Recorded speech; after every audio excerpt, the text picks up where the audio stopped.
Quelle est la vraie différence entre le private label et l'arbitrage en ligne? Commençons par la stratégie de sortie, souvent présentée comme le grand avantage du private label. Et en théorie, c'est vrai. Si tu construis une marque solide, avec une vraie notoriété sur Amazon et en dehors, tu peux potentiellement la revendre. Mais en pratique, c'est bien plus compliqué que ce qu'on imagine. Il faut souvent générer des centaines de milliers, voire des millions d'euros de chiffre d'affaires pour intéresser un acheteur. C'est possible, mais pas facile. Avec l'arbitrage en ligne, c'est une autre histoire. Tu peux créer un business rentable et scalable, atteindre des chiffres impressionnants, mais le revendre reste rare, sauf si tu bâtis quelque chose de vraiment unique. Côté budget, le private label demande un investissement de départ d'au moins 6 000 à 10 000 euros. L'arbitrage en ligne, lui, est bien plus accessible. Tu peux commencer avec 100 euros. Même si je recommande plutôt 1 000 à 2 000 euros pour démarrer sérieusement, c'est parfait pour tester et apprendre sans trop de risques. Ensuite, parlons rentabilité. En private label, il faut compter entre 6 et 9 mois. Entre les échantillons venant de Chine, les premiers lancements, les campagnes de pub, les tests, ça prend du temps et c'est coûteux.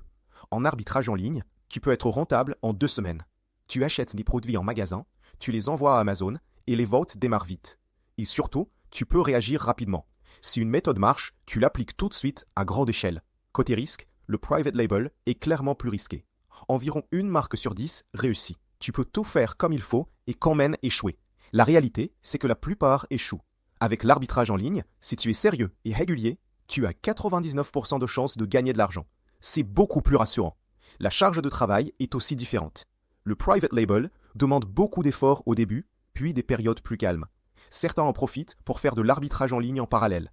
Les deux peuvent se combiner, et ça fonctionne bien. L'arbitrage en ligne, lui, demande un travail plus constant tout au long de l'année. Mais il se délègue très bien. Une fois que tu maîtrises les bases, tu peux former des assistants virtuels. Des plateformes comme Upwork, Fiverr ou Freelancer permettent de recruter et gérer une équipe facilement. Dans notre propre business d'arbitrage en ligne, on ne passait pas plus de 4 heures par semaine après avoir formé notre équipe de Zéaz. On avait des gens spécialisés dans l'achat et d'autres dans la recherche de produits, et tout ça tournait grâce à notre propre logiciel, Actorio. En private label, tu peux déléguer certaines tâches, la logistique, l'administratif, mais beaucoup de fondateurs restent impliqués dans la création de la marque, le positionnement, la stratégie. Enfin, parlons des coûts de développement. En private label, il faut investir lourdement dans les publicités, PPC, les photos produits, les traductions pour chaque nouveau marché. Chaque nouveau produit ajoute des frais. L'arbitrage en ligne évite tout ça. Tu utilises des fiches produits déjà existantes, donc zéro coût de développement. Tu peux te lancer très rapidement. Si tu as des questions, n'hésite pas à les poser en commentaire.